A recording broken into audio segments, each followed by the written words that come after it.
Hello and welcome back to the Stupid Questions podcast. So today on the podcast, we're going to be talking with Collin Chartier. He is a former professional triathlete. I don't even know if I need to give him much of an introduction. I knew that there was a possibility that this episode could be a bit controversial. But before I say anything else and before you think anything else, I would just like to ask that as you go into this podcast, keep an open mind.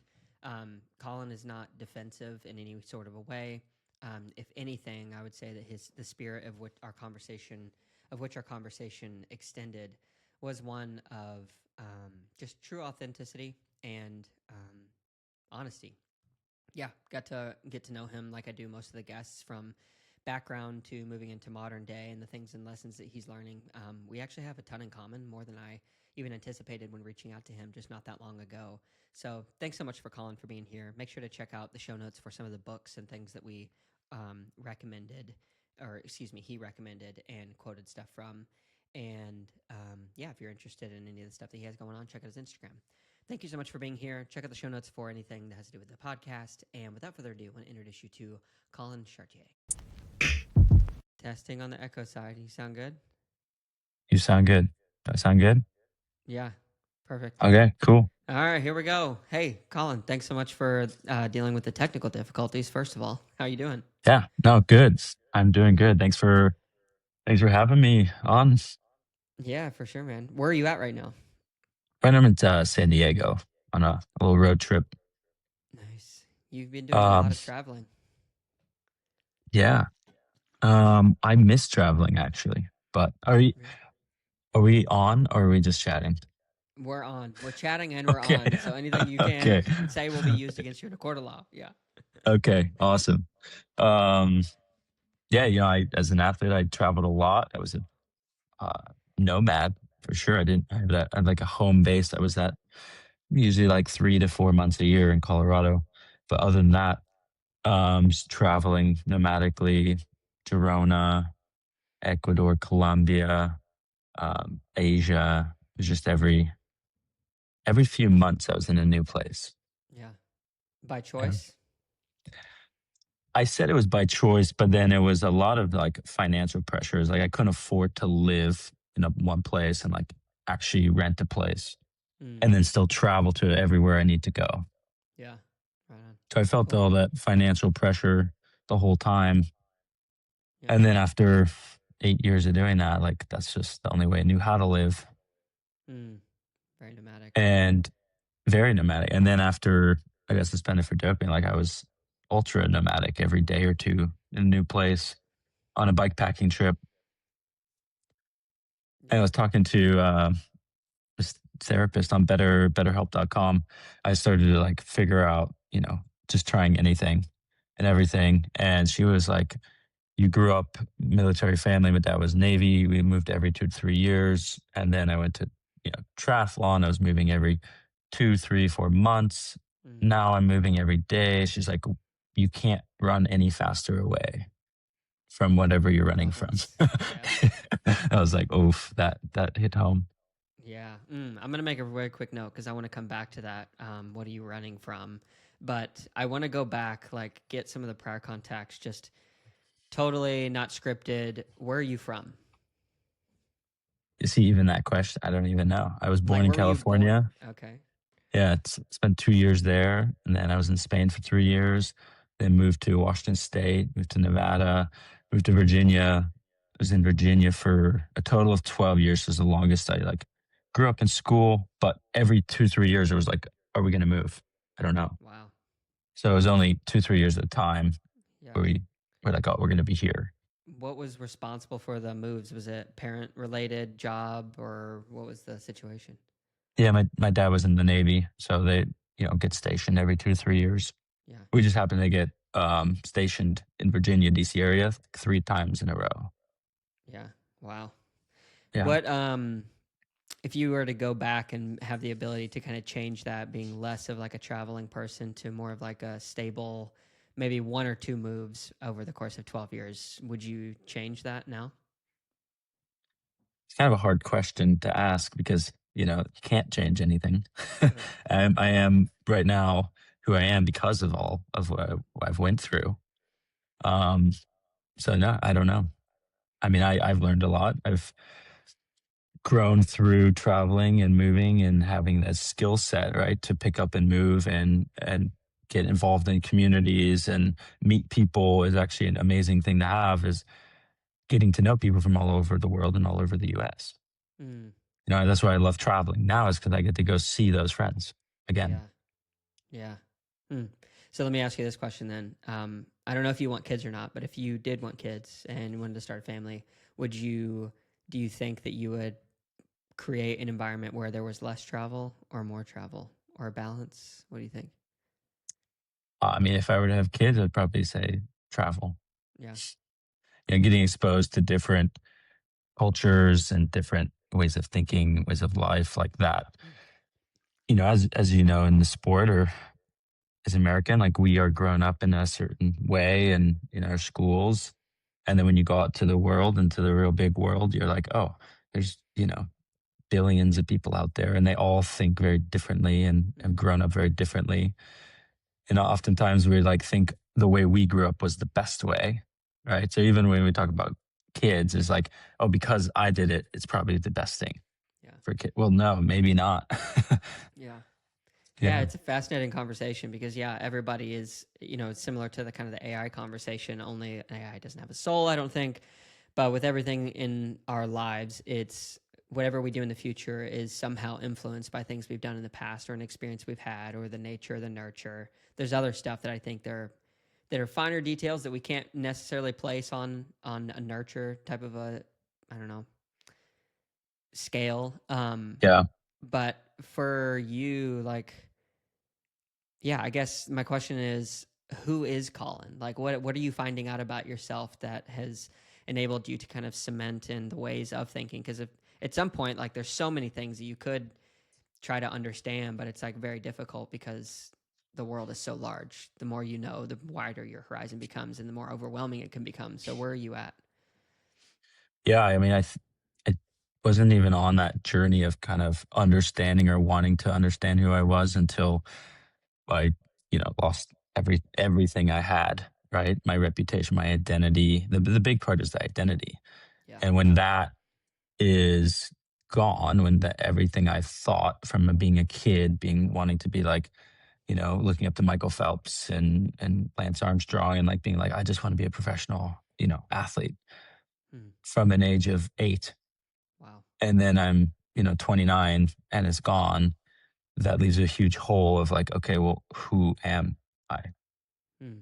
Because that was whether that's nature, nurture, or just created based on dreaming or, manifesting, just having that goal in your mind for so long, that's who you become. Yeah.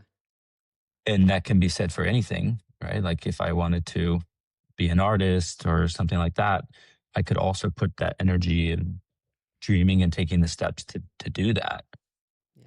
But when I came from where I was to just completely falling out of my group as a triathlete. Like I didn't at that point I'd pushed away everyone else to be just the best I can be in the sport. Hmm. And so the analogy you said, even as a pro, is like I'm a horse with blinders. Like there's one objective, is to be, world champion, to win the biggest races in the world, to be number one ranked in the world. And like anything that got in the way of me, even that dream, like it was gone. I didn't want that alternate, way of living Hmm. to challenge that worldview. Like, because that was the ego of like, that's it. And anything, the ego gets defensive over anything that would challenge that dream. Hmm. And so it just pushed it away. Yeah. So, And when that, yeah, yeah. yeah, go Sorry. ahead. No, no, no. Continue, please.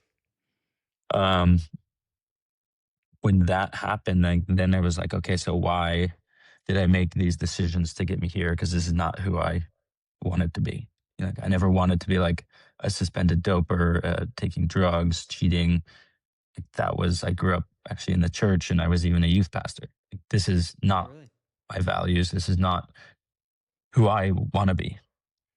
And so that bikepacking trip, which is about 5.5 months, was just kind of discovering, you know, why did I get here? How did that happen? A lot of it came down to conditioning, growing up, childhood, um, having this. self-worth that I felt like I needed to prove all the time. Mm. And maybe even tying in like parents' love with my own self-worth, or like their praise was their love. And even younger, right? Like this, I just discovered I was like ADHD. I just got tested a couple weeks ago, and they're like, "Oh yeah, ADHD." And the origins and roots of ADHD is actually like infancy and lack of attunement, eye contact in those first year or two, right? Because then you feel safe and heard, and you feel safe to share your emotions. And instead, I had to like try to earn that even at that age. And I discovered, I was like asking my parents, like, what was going on, when I was 1 and 2 and growing up. I was like, oh, my younger brother was being born. And then we moved to Spain. And then my mom got really sick and my dad was working all the time. And it's like, oh, it makes sense. Yeah. Because if you keep probing back to the origins, you end up discovering like why you are the person you are right now today. Mm. And I think you can only move forward or change or be intentional with who you want to be right now today when you understand the past. Mm. Do you feel like you understand your past now? Like, are you to a place where you feel like you've kind of got it sorted? I mean, I would hope so. I mean, there's still always more to learn, but then the temptation also is to just be stuck looking at the past instead of living in the present moment. So there's kind of that balance. Because I know Yeah. some people who are, in the healing world, and they're constantly going to, you know, ayahuasca and all this other mushrooms, and kind of this healing spaces without realizing like you're healed enough to move forward to Mm. that next chapter in life. Mm. You speak probably because it becomes comfortable, because they become comfortable in that level of uncomfortability. I guess it's familiar. We're very habitual. We like to build a home. We like to go back to our home in the evenings. We like to go to sleep. We like to have the same familiar warm tea or whatever it is, those things that keep us kind of cemented in the habit. So let me ask you this. Do you think that habits are bad? Do you think that the comfort of those routines are good? Or is it good to shake them up? If so, how often? Like, what are your thoughts on that? I think it's where that routine is coming from. I'm not really a routine person. As soon as something becomes routine, it becomes like automatic. And so if you want to live present and like in the now, in the moment, you can't be on autopilot running like, oh, I just do this because this is my routine. Instead of being very intentional. Mm. Like today, actually, I don't feel like going to the gym at 5 a.m.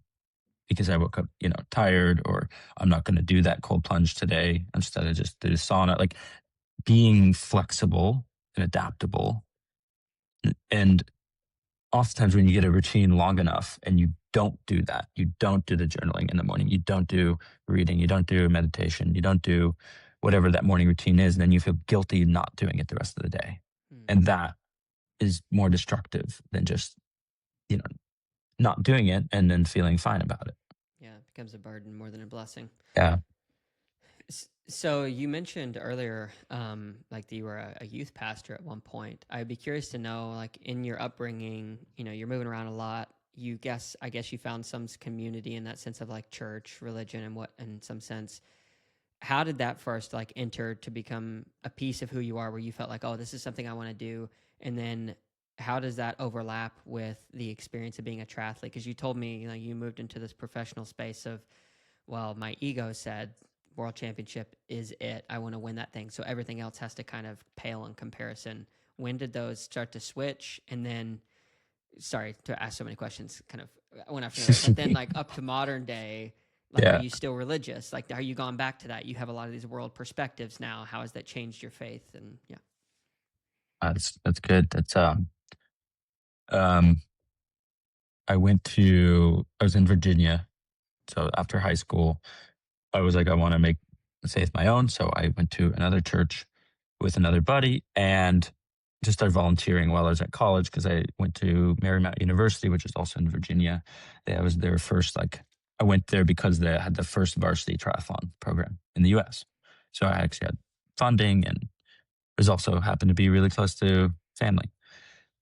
So I ended up going to church there. And then by my senior year, that senior pastor, the youth pastor, had left. So they're like, oh, we need someone to fill in. And I was like the longest standing person. I'd been there 5 years. So I started, to be the youth pastor. And that was fun, but it was also just a lot of like emails and coordination. And, Yeah. it felt good to have a role. I left that and went immediately into professional triathlon. And when I went down to Colorado, my uncle's out here. So I just came out, trained. I started to look for churches, would go for, one or two times, and then would be gone for months and then come back and be like, what's the point? So like I had a really strong community that was stronger than maybe the faith part. Mm-hmm. Being comfortable, having friends, like having a support group. And then when that left, and it was hard to like start a new one because I was traveling all the time for triathlon, that the faith kind of went away. Mm-hmm. And then the more I was stuck in like, this is my strength, I'm going to just do triathlon, the less I was reliant on like God's plan for my life. Cause I was being like, I don't want to hear anything else. I don't want to hear another way. I don't want to be open to triathlon's not my future. Mm. So that kind of pushed faith away. And so now you have had a bit of time away from it. You went on the bikepacking trip. You've just from scrolling through your Instagram, doing minimal research, it seems like you have been opened up to just different ways of thinking, meditation, breath work. How has that influenced, if at all, like your relationship with quote unquote God? Like, do you still believe in God in the same way? Do you still relate to God in the same way? Like, who is God to you? Deep question. It's good. um, got to me, I guess the way I see it with the bike packing and the doping and all that is like God never left. I left God. He was always there waiting. And when I opened back up to God, like he was already there. And grace and mercy. I always read these things in the Bible or like heard about it, but I never knew what it felt like until like a Monday, the news came out of my doping suspension. Mm. And I was in Colorado. I had been going on and off to this like Bible study group in Boulder. And that Monday, the guy, Patrick calls me and is like, you're coming tomorrow to dinner. And it's just like, wow, like I've lied, I've cheated, like I don't deserve to be there. Like I don't deserve it at all. And, I went that Tuesday and it was very hard to even go. Mm. And just standing there in tears at the door and just being welcomed to a hug. And like, that's what it felt like was, you don't deserve this. You don't deserve, I don't feel like I deserve that. But that is God's grace was like, no, you are loved as you are, even in your brokenness. Mm. And I think that's how God works is through his people, through all people. And that gift was something that I will always remember. And now I'll be able to give to other people. Mm. And so that was the experience the experience I've had that brought me back. Yeah. Mm. There's a lot there, man. A lot of questions I could ask. I think, but at first I want to make an observation because I don't think that many people understand, or rather, I don't think many people have experienced what you're talking about, like truly. One, because maybe they haven't done something in a public light that has brought them to a place where they could potentially be condemned. But another is, I don't think that enough people are in touch with, like you were saying, the fact that God or an all powerful creator, a person that, let's just say that a being that loves you is kind of always right here, standing back here. Like most people have not looked over their shoulder to see that. I guess observation first. That's really beautiful. I'm glad that you had that. But do you think that there is any other way for people to experience that level of grace without first seeing or just being aware that, like, oh, I did something that's unworthy of this? I think that, yeah, it comes to awareness, right? Like if you think there's nothing, you've never done anything wrong, you're perfectly loved all the time, then that's great. that's a wonderful place to be. Like that's where I think God wants you to be. Hmm. Um, but to those who have this, maybe not to the extreme level of where they think they've done it, but like something terrible, there's still this like low hanging, I'm never good enough. I see amongst many, many people and a lot of athletes. It's like, I'm not good enough. And even with that is I'm not good enough. I'm not, my times aren't fast enough. We're always comparing yourself to others. There's grace and mercy there. It's like you don't have to earn it. Mm. But when you realize it as you are showing up today, you're enough and you're loved. That is, I don't know, it's hard. When I was an athlete, I was like, no, that doesn't make any sense. I was like, I don't want to feel that because I feel like I don't deserve it. Mm. But nobody showed me that Yeah. to the point where like I felt it. Mm. So I'm not sure. I'm not Yeah. sure. No, I don't. I'm not sure either. That's why I was kind of hoping that you had some wisdom that I don't. But it's like for the deserve aspect. I think in American culture, because we're so individualistic and so just like driven by works, that really kind of slaps in the face like what is the gospel message of I am undeserving of this eternal gift. It's a very simple sentence, but the the the power or the complexity of what actually is going on, even though it's so beautifully simple that seems complex to like our Yeah. minds, because it's like, wait, I have to work for this, I need to do this. In triathlon, it's, or any sport, it's, well, I need to put myself through these painful moments so that I am rewarded with the gain of endurance, stamina, whatever it is. Yeah. Yeah. And Status or, yeah, but yeah. for like things like this that transcend the physical, it's like very hard to explain that to people and to really give them that experience without them Yeah. experiencing it on their own. Like it's very profound. What's your background with faith? Yeah, so I grew up in a Seventh-day Adventist Christian home, so Christian, but we keep the Sabbath. We have a few beliefs that are um, quite different, to the contrary than most. Like state of the dead, we don't believe that when you die you go straight to heaven or hell. It's like you're asleep until the second coming of Christ. So that's a big one. Sabbath, so actually observing a day, the longest standing celebration since God created everything. He worked 6 days, rested on the seventh. Those are some of the big things. But yeah, Christianity. But it was interesting though, man, because you asked, like, my parents were kind of first generation, I would say, like true Christians. My dad was converted from being like a teenager, from being like a drug dealer, kind of a crazy life. And my mom grew up in kind of a Southern Baptist home, but not really practicing. But growing up, I had the opportunity to see them in a very wide range of behaviors, that some of them I would say those are Christians, some of them were not. Like Mm, finding yeah. drugs in my dad's car and being like, "What is this?" And him actually breaking down and crying when I was probably like 9 or 10. Like, "What is this?" And I was Wow. just asking, "What is this?" But seeing him break down and being so ashamed, I didn't have any like judgment toward him. So it was like those little experiences where I was like, "Oh wow, this is fascinating." Like they're on a very real journey, and because like my dad passed away when I was 16 by his own hand, um, Mm, radically shifted the way that I viewed everything. And after many years of trying to find healing, like I was able to come back around to it. But it was just so cool to see them across the spectrum, to realize that, well, in the best moments of their lives, I think that's when they were exhibiting those Christ-like behaviors. But why did they have that? What was going on really? Because it wasn't works based, because we didn't, none of our family, I think, would have made it to heaven if that was the case, or would make it. But yeah, sorry, it's a long yeah. winded answer, but that's kind of Yeah. the No, frame it's come that's, from. thanks for sharing. Yeah. Um, let's see, what was I going to mention there? It's all right. I have another Oh, question. I have a thought. Yeah. I've thought, that Nick Goldston, Mm-hmm. his, when you, that podcast you recorded, you had him on. I thought there was a great conversation around empathy. I think he was getting at, it's called the empathy paradox. And it's this reluctance to empathize with anyone, because if we did put ourselves in their shoes and feel what they're feeling, like it would challenge our own worldview and our own ego. Mm.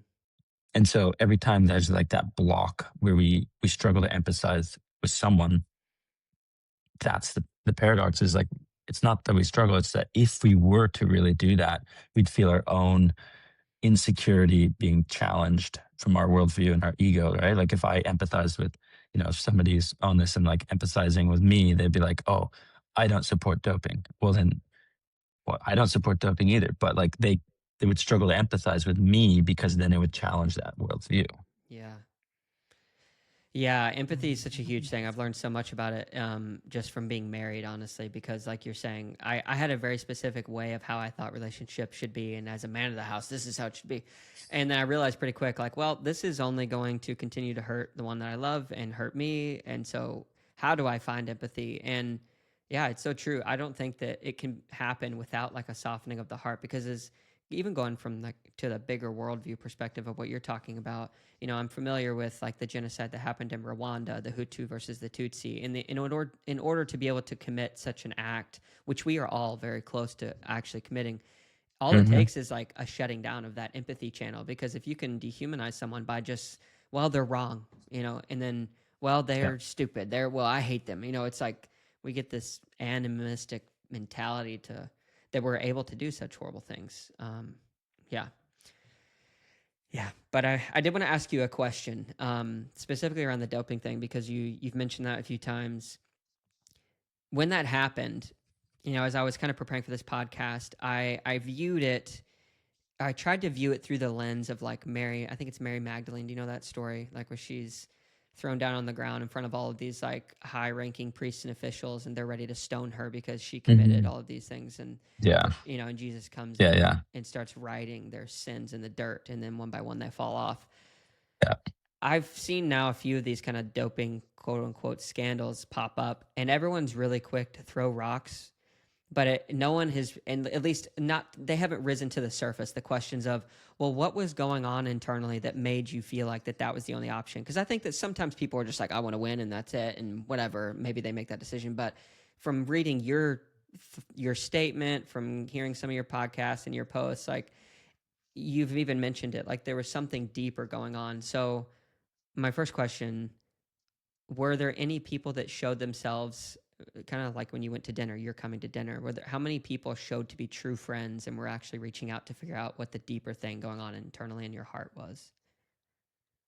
Yeah. I was surprised, right? Like I thought, it was gone, family, friends, everyone.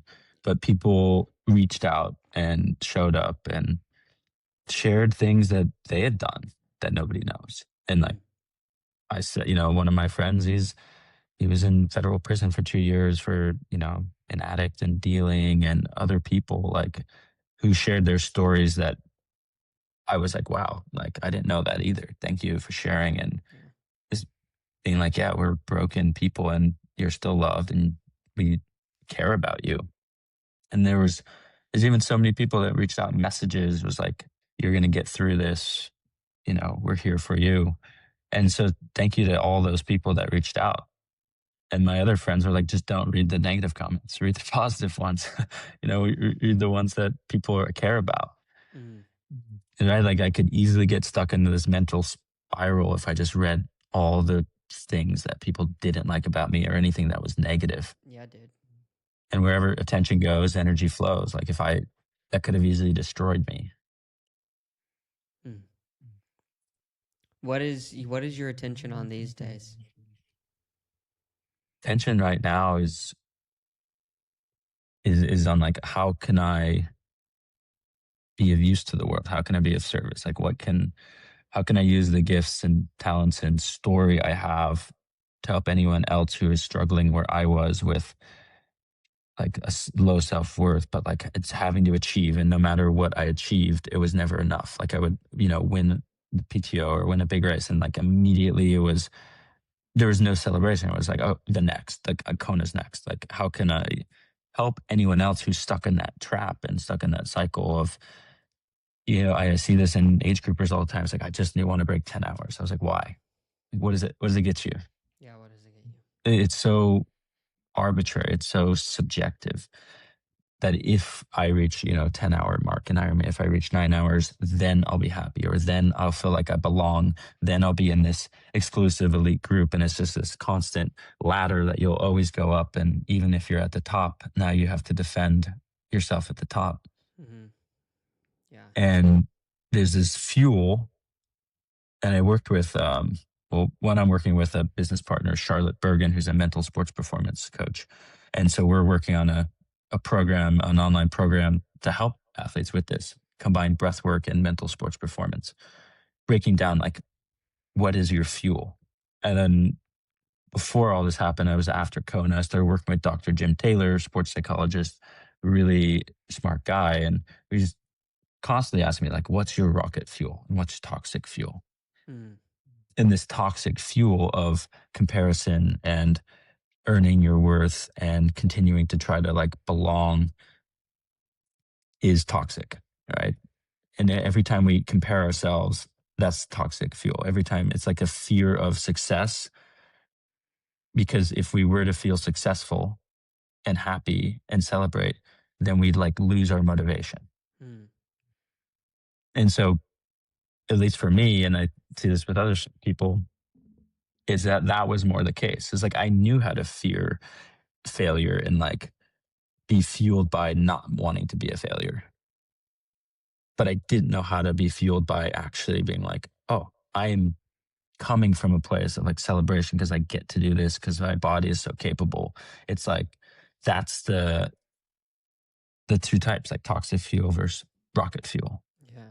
Hmm. And so helping other people realize that and just become healthier versions, healthier, happier in their relationships, in their life, and in sport. Because I believe if you are coming from a place of like abundance and gratitude that you get to do all these amazing things, your performances will improve and you'll be happier. Yeah. Yeah, it's interesting because like you a second ago we were talking about um, where attention goes, energy flows, and there's an obsession and attention to being faster, to doing this many watts, to keeping a heart rate at this, to take 600 grams of carbs per hour, so like from in one sense, like that's when that becomes toxic and doesn't actually work. But it's like there's a level that, and I'm not a professional athlete, so I take all this with a grain of salt, I guess, but it seems like that the greatest performances that I have ever had were when my watch wasn't working and I wasn't staring at numbers every 20 seconds and lap power averages and all this stuff. It's like I was just completely in the moment. And even if, like, in those moments, even if I didn't come to a place where, oh, I had a really fast time in Santa Cruz when that happened this past year, I looked back over at the finish clock. I was like, oh, that's pretty good. But I felt really good about that race because I felt good and I enjoyed it and took it all in the moment, right? But how do you Yeah. train that in people? Like, how do you evangelize that so everyone can experience that? Because I think it's such a small percentage, even in the professional field, I would imagine. More so in the professional field, that people are stuck and they'll be caught up in that cycle.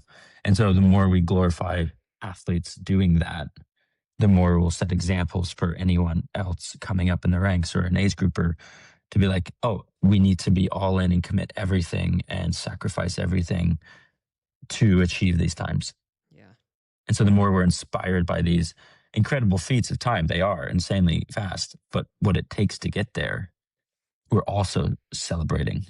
And often that is not necessarily healthy. Yeah. Is it possible, you think, to be a world champion and also have a healthy mental state before, during, and after the event? I think it's possible, Yeah. but it's someone who's willing to do the work. And it's not alone. It's not alone work. It's working with sports mental performance, sports psychologist, working with a coach who understands that human performance is not just about hitting the numbers and hitting a training plan. Yeah. Like there's more about the person that matters for performance than just a training program. Because I've seen it too. It's like coach has the same training program and there's 10 athletes. Maybe it's only designed for one. The rest who do it aren't achieving those same results. And I got caught into that trap too. It's like if I just train like the best, if I just copy the best training, like then I will be fast. Yeah. Yeah, it's interesting. Instead of trusting. Yeah, to your point, like we've all heard this story of the mother who was able to lift the car off of her child, and the only reason she was able to transcend herself, to use a popular phrase in the triathlon world, is be able to lift off that car because she was saving a life or doing it for someone else. But like, if she went out and just tried to deadlift, 2,000 pounds, I don't think that's happening because, like there's just something to that. Like the focus has to be out of just like this, I don't know, pride. I don't know. Is there? Do you think that there's a good like pride is good? Like to have to be prideful. To is there any level of ego that's okay? Do you think? I think pride is different than ego. Ego is just our, I guess, false sense of self. It's who we think we are based on all of our conditioning and all of our upbringing. It's like my ego was like, I'm an athlete because that's what I'm good at and I'm not good at anything else. But like who you are is when you get rid of that ego and even be okay letting go of your body and your what you look like. Mm, 'Cause if we actually are more than that, we're a spirit, then yeah, this is just what we are living in. mm, But pride, like last year, is the first year as I actually ever said, like, I'm proud of who I am mm, today because of everything I've been through, and I'm proud of who I am. I was never proud of who I was as an athlete. mm. Yeah. And So I the think that's a good thing. yeah, I was gonna say I think it is a good thing. I think where I struggle going from growing up in like the a pretty conservative church, it was like pride is always bad, but there's this discernment because there's Bible verses where Jesus says to love your neighbor as yourself, and we put a lot of emphasis on loving your neighbor. But what does it actually mean to love yourself? Mm, To know that like yeah, like if God truly did give His only Son and He put everything in the universe on hold to be able to save you, like well, what does that actually mean? Because if I don't love myself, then I'm actually saying, well, Christ doesn't love me. And hmm there's like this whole thing of like, well, what is self actually? Because there's good sides of self. There's, I would argue, not good sides of self. But to being able to like truly love yourself in a way that is not egotistical is hard. Because really, I honestly, even in depression, something I've observed, and I don't know, I don't say this is like, oh, this is the truth, but more of an observation. But oftentimes, the most depressed people are the most inward focused on their self, mm, but it's usually self battering your inner yeah. critic voices, and they're just like driving those home. You know what I mean? Yeah. So I think, I mean, what you're saying is like, what's the balance of inner focus versus outer focus? Mm-hmm. Um, yeah, I think, at least for me, the more inward focused, the work I've done, the inner work, is to discover like, okay, who am I and what's my purpose here in the world? And the more I question that and look into that through breathwork and meditation and reading and exposure to different books, um, the more it's like, well, I have to. If there's any purpose for me, it's like of service to others or of service to a collective group or humanity, Mm. because everything else is just self-serving. Yeah. And everything will go. All the awards and all the winning achievements, money is all gone. It will go as quickly as you came into this world. Yeah. How useful will it be on your deathbed? Yeah. It's interesting. My best friend right now, like he's working as a hospice nurse, so he's with these people in their last moments of life. And I was talking to him for about an hour last night, and he was just sharing. He's like, it's so interesting. Most people are so nice and open to conversation on their deathbed. It's like the one time that they realized, oh, like these last few moments of breath that I'm able to breathe matter, and what I take in matters. And I Mhm. wish it's so crazy because humans we take such it takes oftentimes such intense things to like really wake us up, not to discount like the small seeds planted over time and then you water them and then when the sun blossom or comes out, like those seeds sprout. There's different ways to get there, but it's interesting, I guess, is what I'm saying in the observation that it often takes such intense traumatic show stopping things to happen for it to like shake people up and be like, oh, Yeah. wait a second. Yeah. Yeah. No, and that's why I'm, you know, glad everything happened the way it happened. It was like that was the moment of awakening up. And yeah, I'm not proud of what I did, but it all needed to happen to be here. Mm. What were you running from? We mentioned a little bit about that, and you started talking to a therapist about Yeah. that. But did you narrow that down? I couldn't sit with myself. I couldn't sit in silence. I couldn't even journal. Wow. There was So it really was from myself and what I guess, created, or lack of self love. I was very hard on myself. I had plenty of, kind of body dysmorphia. I was Mm, controlling body weight. Never, I thought I was too big to be a fast runner. Uh, yeah, I would say definitely did not like myself. All the training was on just pain and accepting the most pain I could take, taking, tramadol and training just so I could push harder. And then I would just be broken the next day. And it was just a cycle of like that. And I guess, yeah, and I didn't want to face that. I didn't want to face myself. Like, why am I? What is my relationship with pain? I remember pulling up that string of pain with Dr. Jim Taylor. Is like, what is my relationship with pain? Like, why is it that I'm pursuing this at such a high level? And like the moments I remember the most are when I was in the most pain. mm, And so it was always difficult for me to remember happy moments because it's just like I felt when I pushed past this barrier of pain, kind of like this euphoria. Because all the endorphins in the body is like you actually feel amazing and you're going really fast, like on a bike or yeah. on a run or whatever. Yeah, it's interesting. Like going back to our conversation about empathy, I think when empathy dies, we forget how to feel a lot of those, but we rely on physical pain to push us where you're talking past that. And so, like for me growing up, yeah, it was. This is gonna sound really strange, but I got into this weird habit of like almost wiggling my teeth to where they would be loose because the pain was so intense. But Mm, for some reason, I liked it, and it was the weird thing. And I knew there. I mean, people were into, and I was, yeah, people had been into bulimia or anorexia, and there's this other stuff, and I couldn't understand that. But like the physical pain of like my teeth, and I was mm, like, one day I woke up, I was like, what am I doing? What is it that like? What is my relationship yeah, to pain? yeah, Yeah, but I'm just now putting the pieces together after what you were talking about. Like, what is my relationship with pain? That's fascinating. yeah. And I, it's something that it's easy to feel.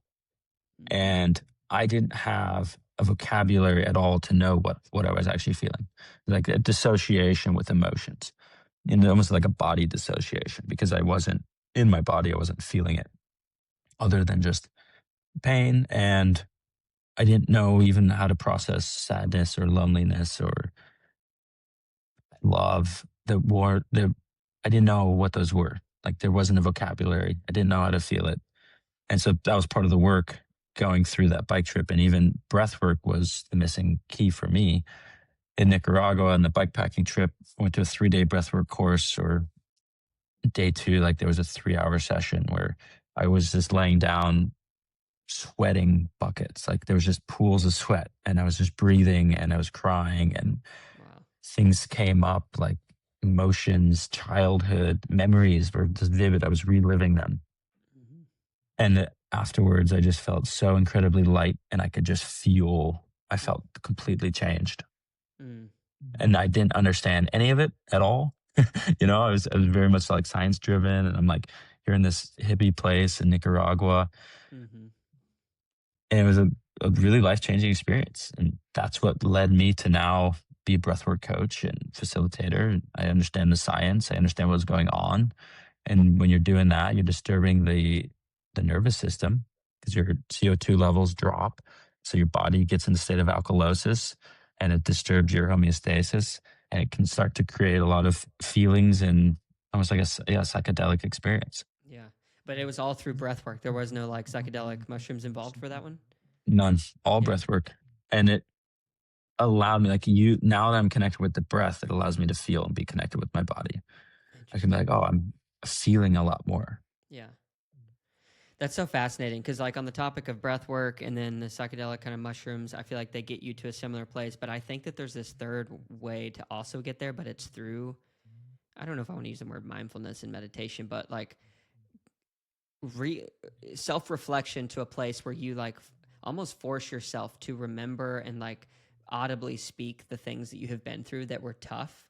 I've been through Mm. like a weekend retreat where there was a lot of emphasis put on like small group and large group, but like talking through these very intense, just terrible things. But then like that feeling, what you're talking about, being incredibly light, that the catharsis of like letting Yeah. off these burdens that Yeah. have Yeah. The been weight sitting on off. their, yeah, for so long. And yeah, I want everybody to experience that. I think everyone deserves the opportunity to experience that, but it's so easy to control people, I think, from a society when you can put 1,000 pound weight on their shoulders and they have no idea and keep it there. Like, Mm. that's just, Because whatever you have with you, that's normal and you become adapted to it. yeah. And so we keep on allowing things to just be instead of looking underneath. But a lot of it's subconscious. 90% of our thoughts are subconscious. So Mm, it's hard to even know where to go. That's why I was like, I couldn't journal. I couldn't sit still because yeah. I didn't even know where to go. And the breath was an avenue that opens up subconscious. Mm, It allows things to flow through without our conscious control. yeah. Because consciously, we're trying to solve problems. We're just like, okay, there's the issue. Like, I want to solve it. That's our analytical mind. But most of what this work is subconscious. Yeah. Mm, yeah. And our breath mostly is subconscious unless we're conscious of it. Mm-hmm. And so much of our emotions and stores are stuck in our stomach and our diaphragm.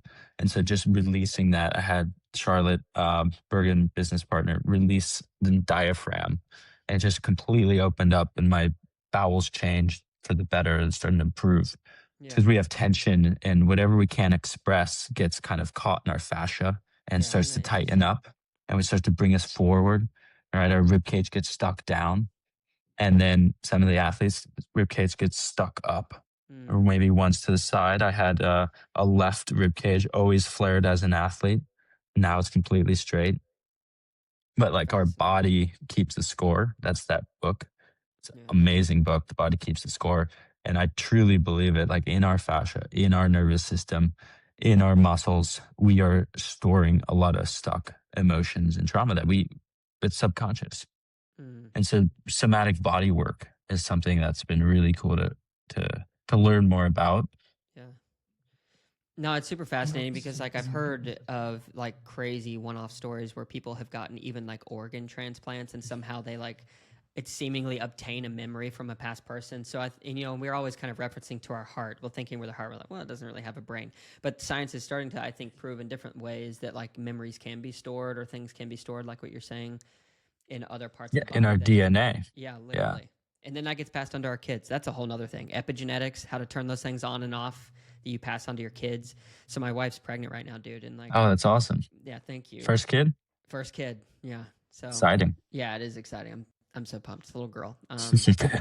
But what's crazy is, you know, I realize or I'm realizing or have a great respect for the fact that everything she feels, she sees, she eats, she touches, she smells, like that's all going into whatever's going on in here. So like one of my best friends who has a father or is a father is ahead of me. He's like, whatever you can do to just keep her happy and at peace, that's going to be amazing for your kid. And I'm just thinking like, man, my mom was probably a wreck because I am so crazy up here, but yeah, it's kind of crazy.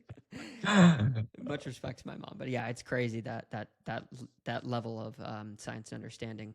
But I have a specific question for you because I know that you still have a lot of followers that are in the world of triathlon and endurance sport, and I think that'll continue to grow and expand with the work you're doing now. But what are some red flags or some things that you like would tell people in the triathlon world, especially like your former pro colleagues, that are red flags for like when to know when to take a step back from when this thing starts to become more of a burden rather than a blessing of like an opportunity? Because a lot of people talk about that, but what are the actual red flags that maybe things you could look for? It's hard to say because everyone is on their own journey. Yeah. Right? Like I've seen some people who are just constantly like injuries, accidents, and they just keep showing up. They just keep rehabbing, coming back.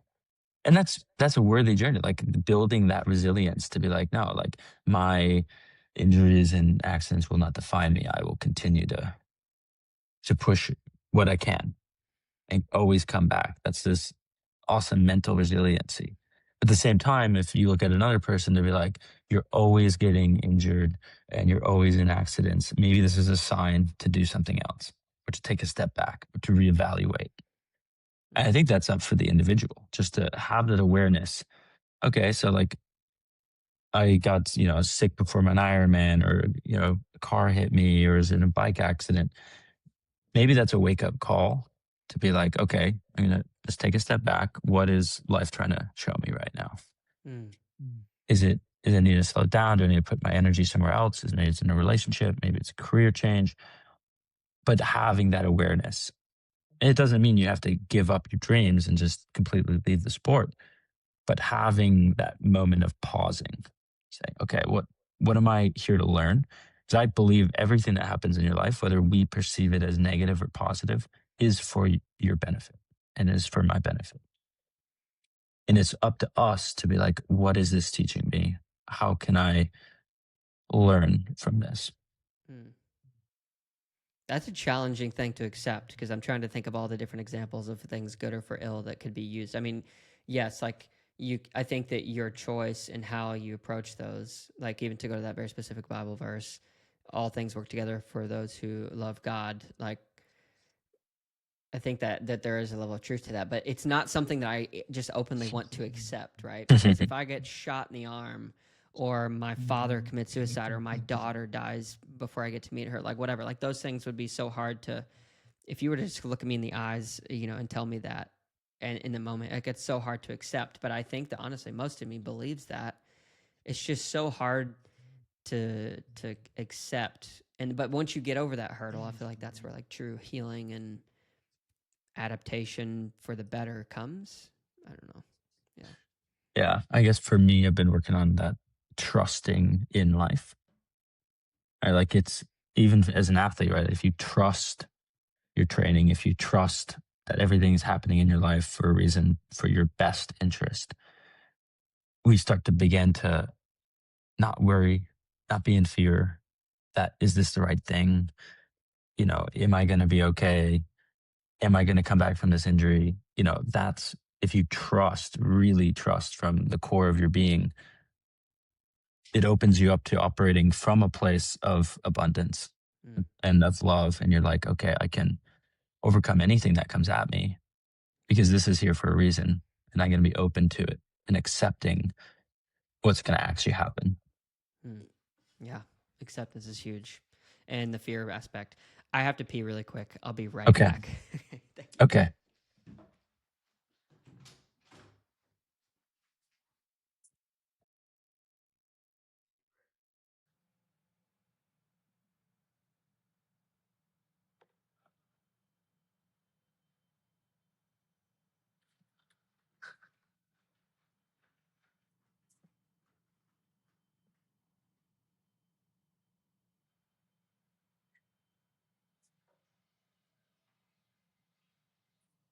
Awesome.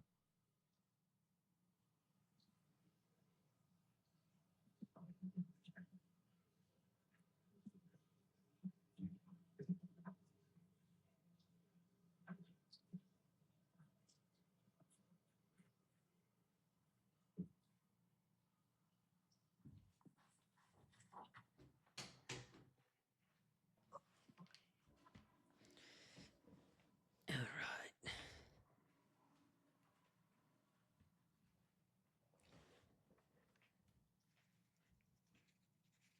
Perfect. Can you hear me still?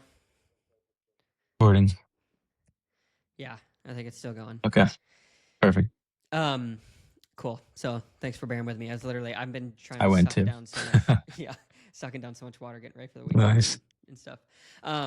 So on the topic of fear, really quick, I want to transition a little bit, and I'm going to read a piece of one of your posts because it really struck me because in relation to like mountains, physically and otherwise. I've had some experiences like being up on mountains, and it just gives you such a feeling of like there's so much exposure, there's so much opportunity for the wrong step could lead to death. And it's like this balance of how much fear can I tolerate and accept, and then how much can I not. So, on like the topic of what we're talking about, I'd love to read this piece, and then I have a question kind of about it. And as I ask this question, I want the listeners to kind of think not just about like the physical mountain, but also like the metaphysical or metaphorical mountains in their life. So you wrote, as I transition from rock to snow, I pause long enough to let all the fears flood in. I am alone. I'm in the cloud. I can barely see what's in front of me. I am more afraid of going back down than up. What is the snow like? Is it safe? I don't want to die. So little spoiler alert, you make it to the mountain. But that was such a potent piece because, first of all, it's poetic, so it's beautiful.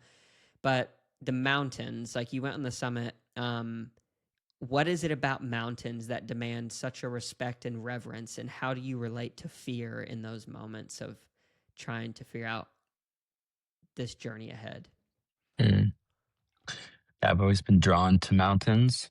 Um, I think there's this feeling up on a mountain where you're just so small and there's so much power around you. And this mountain specifically is in Colombia, Nevada, Tolima, over 18,000 feet. It's a big glacier. And I was scared. I had crampons on, ice axe. I was climbing up this snowy, rocky section, being like, yeah, this is, if I slip, like I'm going bye bye. And there's no one around me to save me. And so in that moment, like I had that, I was like, like, do I try to go back down? Do I just go up? And it's hard, much harder to climb down on the slippery, snowy rocks than just going all the way up. And so that was a scary leap, but I had to trust, like, okay, there's probably another way down, but I'll just make it up Mm. to the top. So yeah, mountains represent something that I've always felt connected or close to God, and in a sense that I got away from me, away from thinking about me and my importance. When you realize like there's this huge expanse of nature that is incredible and is dangerous, and yeah, it's a humbling place to be, a place Mm. to be in awe and to be humbled, Mm. to realize there's many, many thousands and millions of years, and we're just this speck of dust. And our time is short here on Earth. It's just a nice reminder, at least for me, being on the mountains. Yeah. And this specific mountain, in the quote, I got to the top and it was just white out. You could see nothing. There was no views. So, and I was just That's great. there Yeah. alone. And I was just like, okay. I just sat in the snow for about 10 minutes, 10, 15 minutes. And I was like, I don't know what to do. And Do some breath work. then, but then I saw in the distance this group of four people coming up, and they're all with ropes, and because it's a glacier and it's dangerous. And then so I walk over to them. It's two guides and this couple, this older couple, 65 years old, Wow. Colombian couple, but had spent their whole career as doctors in the U.S. And so they were now retired. And I was like, wow, like at 65 years old, they're climbing this epic mountain in the whiteout snowstorm. Like, It's crazy. I remember meeting them, and the guides were like, you're crazy. Like, what are you doing? Where did you come from? And I'd gone from this other side, which I learned then that it was a prohibited site to go up. So, like, nobody's on it. Oh my goodness. Me Just and like, getting in trouble. I just like seek it out. wow. Um, so I was like, I don't want to go down that. Like it was really sketchy. And they're like, oh, like they showed me another way I could still go down that route. And I had to go down that route because like my bike and all that stuff was on that side of the mountain and they came from another side. Um, so that was just a really beautiful moment to be like, oh, like even in the most scary section, like I'm not alone. There's always there's people there. Yeah. And the way down was, shown to me. And I started, I made my way down the first section. I was super sketchy. And it started to go from snow to hail as I got lower to just like a torrential cold downpour. Oof. And my tent was set up on that like little flat section. It was still pretty high up. And I remember just like running in to the tent, just stripping off my soaked clothes, getting to a sleeping bag. This was at like 1:30 in p.m. Wow. And I waited for an hour and a half of this just like lightning and storm and like the power of the storm. I was just like, oh gosh, don't I don't want to die. Yeah. Hopefully your stakes stay in and no mountain slide comes screaming down the mountain. Like, dude, that's crazy. Yeah. That's amazing story. Yeah. So like the aspect of dealing with fear in those moments, like again, like I don't know how to put into words these experiences because I've been on, the sides of a mountain where the sheer drop off is over 2,000 feet. And like, well, I have my footing is pretty sure, but if one mistake goes, it's like, there goes my life. And being able to just know that, especially in Mm, that perspective or in that instance my wife was with me, so like having her near that, it was just like, dude, it broke me. Like it actually broke me. mm, Like I gave into the fear too much to where like it was debilitating, and I was like, I have to turn around and we should turn around because I've already screwed up the group here because my yeah. fear has overcome me. And I it bothered me, man, for like a few months because I realized like, man, I don't know. Am I realizing my mortality? Am I realizing that I can't handle as much as I thought I could? So it called everything into question and really had to look at myself in the mirror and be okay with the fact that I failed, Yeah. mentally. And then Yeah. how do I prepare for the future? Like it's crazy. Fear, at least in the Bible, is the most often used commandment. Fear not. Yeah. And I think Hmm. that's really relevant to your situation, my situation, and all of ours is if we put our attention on fear, it means it's the opposite of love. It's the opposite of trust.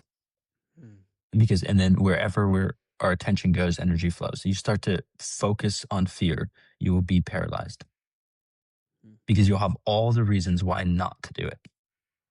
Hmm.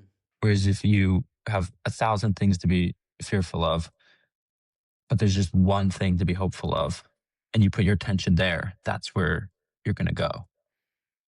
And so the temptation is all these things, little fear moments arise, questioning your trust on God that life is for you and whatever's going to happen is going to be for your benefit, and getting away from that connection and love with God. So like fear, and that's always coming up for me as well. And having that awareness to be like, okay, I feel it, it's real. Now I get to decide what I'm going to, what my thoughts are.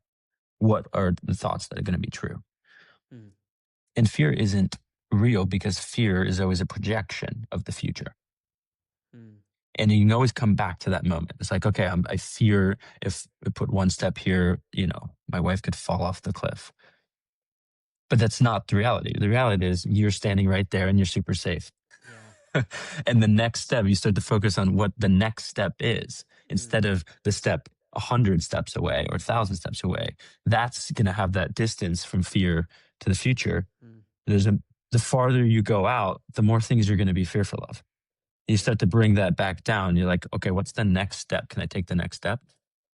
The fear there is going to be a lot less because the next step, you're like, you can see it, it's safe. Yeah. And so you can always come back wherever fear is, pay attention Hmm. because that is something to work or to go towards. Dude, if there's nothing else you say for this entire interview that everyone takes home, I want them to take home because I'm going to take home like fear is a projection. I've never thought of it in that context, especially biblically when we're talking about like false prophets or false prophecy, like it being a fearful projection of the future. Not to say that all prophecy is based in fear. That's not what I'm saying, but like that just like hit me square between the eyes. Cause yeah, like that's when you need to have the attention. Dude, for so long, death has been like the thing that I don't fear for myself, but fear for everyone around me that I care about in the weirdest way. Like, Mhm. which has kind of always been a little boggling to me because I'm like, well, I don't, if I die today, like I die today, I think I'm okay with it. Do I want to drown? No. Like, do I want to get shot and it be painful? No, that's not what I'm saying. But like, I'm not afraid to die. But I have such a, like, this false narrative that has gone on in my head for a long time that I've been working on combating where it's like, well, your wife's probably gonna die soon, or your mom's gonna die soon. Like my mom had to get some like liver thing checked out here recently, and I was convinced she had cancer and she's gonna die quick. And like I've Mm, had a lot of death that's touched me, so I think that's because of those past repetitions. But living in a state of not fearing, like it can influence my decisions in the most negative way. Yeah, I don't know. I'm just kind of talking out loud at this interesting. point, but yeah, Yeah. yeah, Maybe scared of being alone. yeah. It's When you interesting die, what you said. you're not going to feel alone. But if Mm-hmm. everyone else around you dies, you're going to feel alone. Yeah. That's a good point. Especially as you were talking about, you couldn't sit down and journal even because you didn't know how to be calm with yourself. I struggle to do that more oftentimes than not. It's gotten better as I've gotten older, especially now that I have a piano in the house. Like that's a form of journaling for me because I'll just make up songs and sing my heart out, or write in my write just write down letters to people that I actually never give them because it's Oh, something wow. to say. It's Or cool. yeah, like yeah. Anyway, you've got a lot of cool experience, man. Thank you. Sounds like you have awesome experiences too, and Yeah. hard ones, trials. I think we all look at the social media and the performance and the results, and we see like, wow, they're so awesome, or they're so, they have everything together. Mm, And reality is, everyone I talk to, like, everyone's gone through deep shit and has stuff in their life they're working through, and deaths, and it's not the fun stuff, yeah. struggles. Mm. And also in that vein, I just want to make sure people understand too. It's like whatever you go through, the hardest thing you've ever gone through is the hardest thing you've ever gone to through. For somebody who's riding a bike for the first time, 150 watts may feel like to you 650 watts, Hmm. and your body has to adapt to get to that next level to experience it. But like that literally is the hardest thing that you've ever felt. So that doesn't mean that it's not like a serious thing that you've gone through.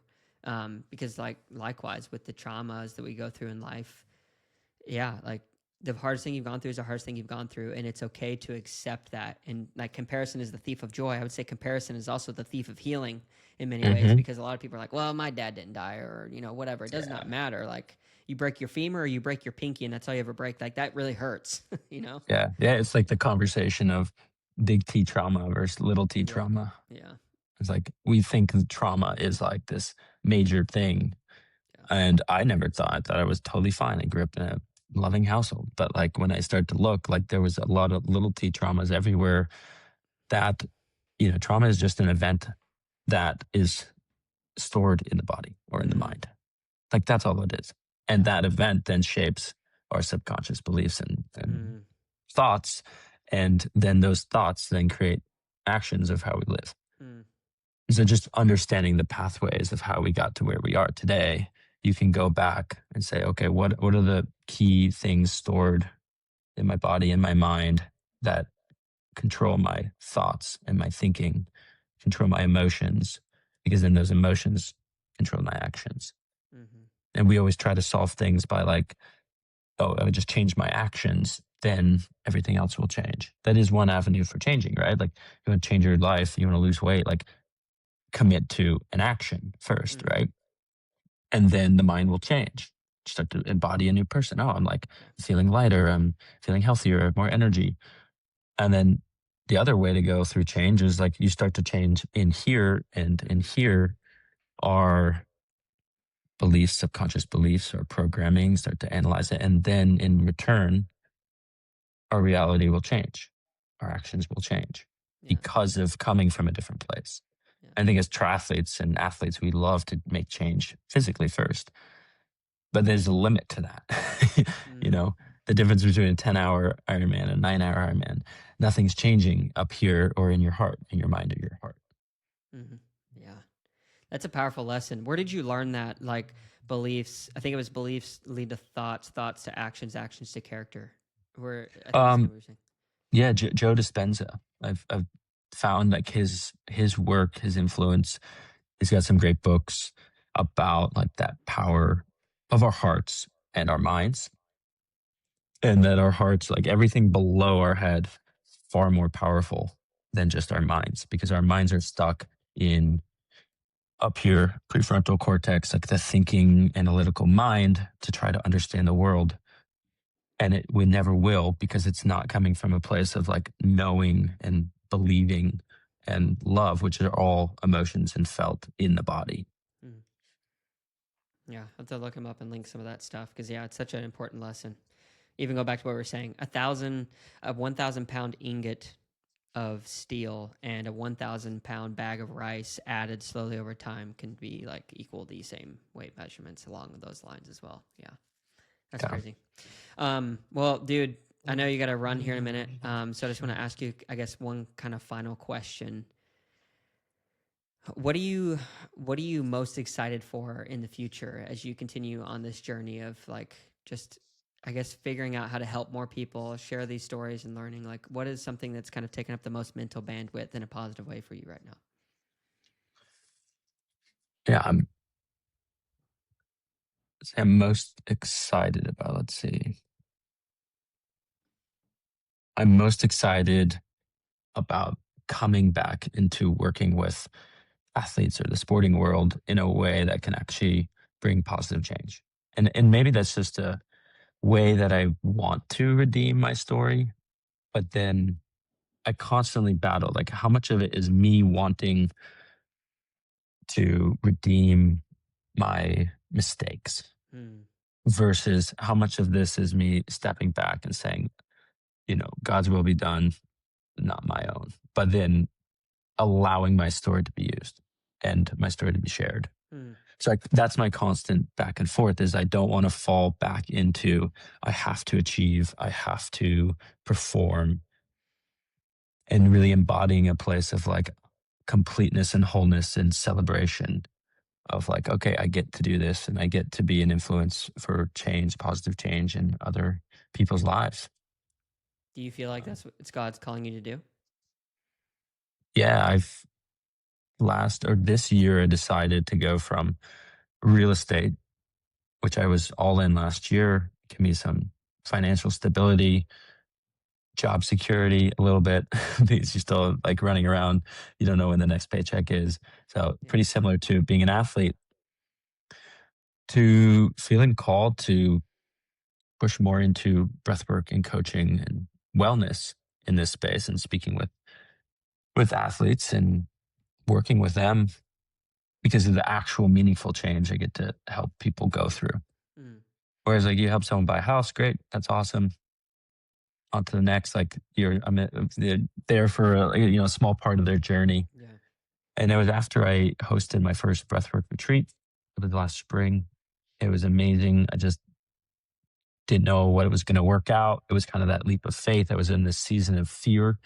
Hmm. I just unlocked levels of fear. Like I was intentionally be like, oh, I'm really scared of this. So I'm pursuing this. The first thing to unlock that was doing a backflip on skis. It was like a lifelong Let's dream of go. mine.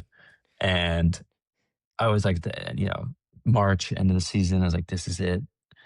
And If I get that injured, I have a few months. yeah, it's just like, this fear of like, oh, I mean, if I don't rotate enough, like break my back and blah, blah, blah. And so I found this cliff and I just started, I did it, took 5 breaths. And I was like, I committed to it, mentally rehearsed it. And the first try, like crashed and lost my skis. I was like, oh, amazing. I was so happy, right? You're like, Like, 'cause you're not dead. like, like I'm fine. Yeah. All that. It's always worse in imagination than reality. So Mm. I hiked back up and then did it, and it was amazing. And that unlocked the fear of in the rest of my life. So I was scared of hosting a retreat, like committing to purchasing an Airbnb and like figuring out how this is all going to work. And so I committed to, without knowing what it was going to be like, the location, the Airbnb, and then the right people. David and Marissa came, around and they wanted to help, and they helped me organize and bring 15 people out to Colorado, where we cold plunge every morning at 6 a.m. and did breath work and created community and allowed people to share and open up. And it was a beautiful experience. And after that, I'd come back to real estate and just nothing felt right. Yeah. Mm. And so that was that pull of, how do I live like in alignment with my heart? How do I lead with my heart and not my mind? Because if I'm leading with my mind, what makes sense? I'm going to think about like money, security, and the things that everyone else is thinking about. Yeah. But like when I go down to the heart and say, what does it mean to lead by the heart? That's scary. I don't know the future. It's uncertain, and I have to trust. Yeah. And so that's what I'm really excited about, is leaning more into that. Yeah. Mm. Well, dude, I'm super excited for you. First of all, I guess, or last of all, I'm very thankful that you were able to be willing to sit down with me because you got a really amazing story. Yeah, I think, some people, this may be a controversial episode because I released it. I don't really know. Don't really care too much, to be honest, but Yeah, because of I your love your story, style. yeah. And like, I'm like, whatever. Like, from talking to you, like, you seem super genuine, authentic, and I feel like we have a lot more in common than I actually had known before, which is a really beautiful thing to figure out. But I really appreciate you taking the time to let me ask a lot of these questions and sharing just from a place of experience. And yeah, no matter what happens, I just want to encourage you, brother, like, as you go out and conquer this thing, yeah, like you said, don't lead with fear, lead with love. And I'm sure it'll go well and you can impact a lot of people in a positive way. So I'm stoked for you. Cool. Appreciate you, Seth. That was a great podcast. When I was looking at everyone who's been on the show, I was like, oh wow, like I know most of these guys. It's awesome. Yeah. You Yeah. built a cool podcast. Thanks, man. Yeah, I appreciate it. Well, definitely, I'd love to have you on again in the future. I'll have to hit you up for sure. All right. And you said you're racing this weekend? Yeah, doing Ironman California on Sunday. Nice. Yeah, I think I'm like, if anything, I'm probably undertrained. I've been pretty chill, like hitting the marks. Like, you got to hit some of the basic stuff. But my first Ironman, dude, great experience, amazing. Hmm. Like, fanfare. Second one, worst experience in my life. I was in the worst headspace. Like, honestly, dude, like, I'll just share really quick. I've been free from like the addiction of porn for almost 6 months. Oh, Before nice. that, Congrats. that last one, thank you. The last one was like up late at night, couldn't sleep, trying to pacify that with that, and then woke up in the morning crying in the porta potty, like, what the heck am I doing? And crazy enough, like, I swam really well, biked really well, just the run exploded. And because mentally up here I was not with it, dude, it just fell apart. So this one, I'm a dad to be. I have Hmm. nothing to prove. I'm just excited to go out and see some friends from Tennessee and like, quote unquote, race this thing and see what the body can do. But even if I end up walking the marathon, dude, I'm going to be singing. Like, I'm just so excited to have the opportunity to do That's it. So awesome. yeah, yeah. Well, good. Best of luck. Thank you. Always, whenever that mindset goes negative, start to be positive. Yeah, 100%. Well, thanks, Colin. I appreciate you, man. All right. Appreciate you. See you, Seth.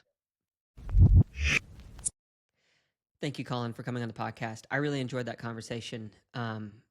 There's conversations that I have that have left me feeling just decent. Some have been harder to get through. I'll be honest. This is one that really brought me a lot of joy and energy. So I really appreciate Colin for coming in and telling his story. And I didn't even have to ask about the doping thing. I wasn't even necessarily planning on it, but he shared just multiple times, just from his experience, what happened. And truthfully, like, at the end of the day, I just want to say, no matter what people do, I think that if we can have a layer of empathy to understand them, um, that all. I'm not saying that excuses what they've done. That's never the case. But to be able to humanize that person and just understand the human experience for the things that they've gone through that led them to make that decision is important, because it allows us to recognize the red flags in our own life that may have led us down a similar path to make any decision that's not good for us or others.